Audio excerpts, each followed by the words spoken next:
Bueno, queridas amigas y amigos, ante todo, muchísimas gracias por la invitación. Creo que después de todo lo que acabamos de oír del presidente del Centro de Estudiantes, del presidente del Círculo, del organizador, del director del posgrado, lo mejor que podría hacer ahora es irme, porque lo voy a desilusionar con cualquier cosa que diga. Ante la imposibilidad de hacer eso, voy a tratar de desilusionarlo lo menos posible. Me resulta sumamente grato y les agradezco la invitación y fundamentalmente volver a esta casa. Hace un rato en la legislatura recordaba que cuando yo estudié la carrera de Derecho en Buenos Aires, la Facultad de Derecho de la UBA era una especie de elefante blanco al cual concurríamos. Sabíamos qué libros había que leer para aprobar una materia, los leíamos, íbamos a escuchar los exámenes que tomaba un tribunal que estaba ahí arriba en un estrado, del cual sabíamos muy poco por otra parte y nunca les habíamos oído una clase. Y bueno, aprendíamos los chismes de examen, las preguntas que se reiteraban, estudiábamos en casa, íbamos, nos sentábamos ante el tribunal que nos juzgaba ahí. Y bueno, vida universitaria propiamente dicha en esa circunstancia era muy poca. Es decir, yo conocí la vida universitaria cuando vine a hacer el doctorado a la Universidad Nacional del Litoral, donde sí había vida universitaria, donde había convivencia, profesores, alumnos, etcétera, donde nos encontrábamos en la calle, en la cervecería, en el restaurante, en el bar. Y recuerdo los profesores de entonces, algunos creo que merecerían que les asigne el título de maestro, como Manuel de Ribacova y Ribacova, con quien continuamos una amistad que solo frustró su muerte hace unos 10 años, y otros muchos, Lucianito Molinas, Ángela Romero Vera, Luis de Córdoba y del Amo, en fin, todos quizá un poquito locos, pero geniales, eran personalidades fuertes, caracteres fuertes, de esos que en la vida universitaria marcan, dejan huella que no se borra a lo largo de toda la vida.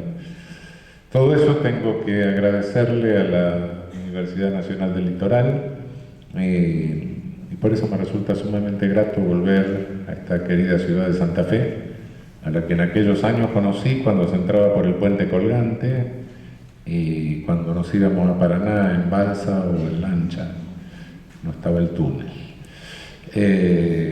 Y con esto estoy delatando la vetustez del producto, pero bueno, dejémoslo pasar. Bueno, la Pachamama y el humano, título raro. En realidad el origen fue una lectio doctoralis en la Universidad Nacional de Tucumán, donde el texto no se lo había dado a nadie y todos se preguntaban de qué iba a hablar, claro.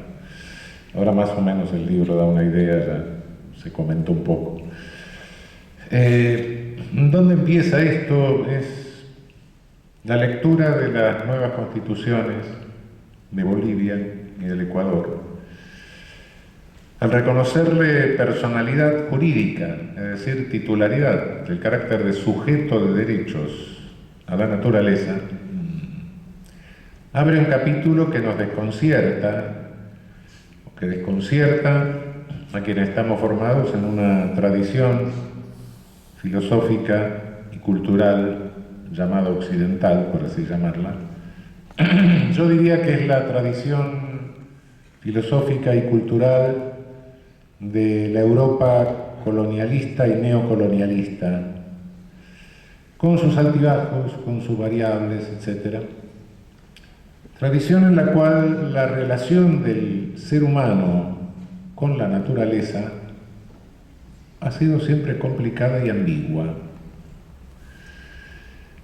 Ambigua en varios sentidos, es decir, ¿Qué representa el animal para el ser humano concebido a lo largo de esa tradición? ¿O cuál fue su relación con lo no humano? Si miramos un poco hacia atrás, hacia el momento en que se empiezan a consolidar de nuevo a través del restablecimiento del poder punitivo, se empiezan a verticalizar las sociedades europeas, siglo XII, siglo XIII, proceso de verticalización que es el proceso de darle una forma de ejército, por supuesto, y en esa forma, el día que consolida esa forma de ejército, lo que hace es colonizar. El mismo proceso que había sufrido Roma, con lo cual la lleva a colonizar el resto de Europa.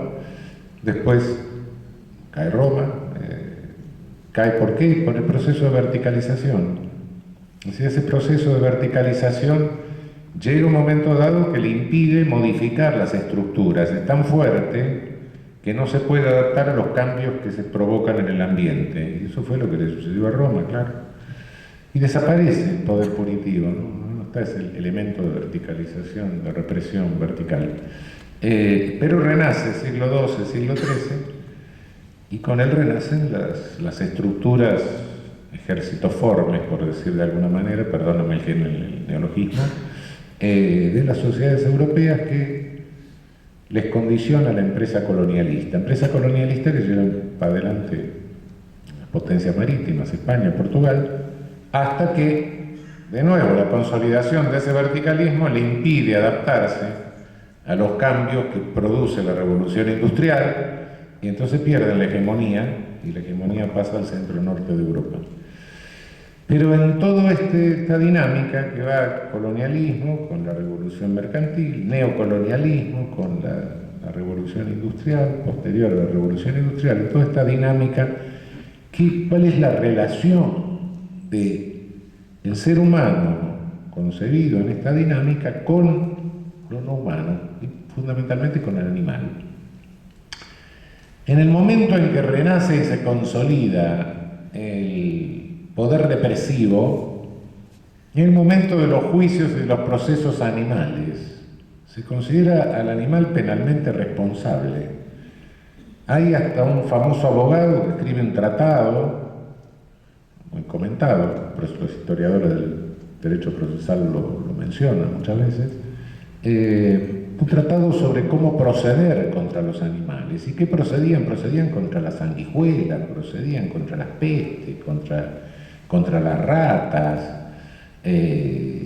contra las diversas enfermedades vegetales que afectaban los cultivos. ¿Qué significaba esto? Procedían contra cerdos, hasta hay un cerdo que confesó. A ver, no duda. Cualquiera de nuestras policías puede hacer confesar un cerdo, un caballo, cualquier cosa, no duda.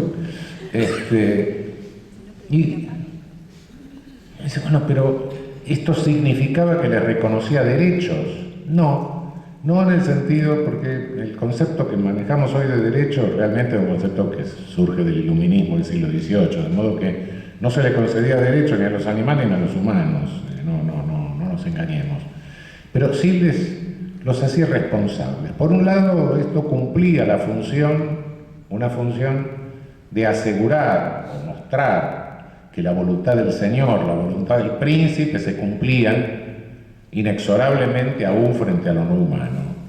Pero no era esta sola la cuestión.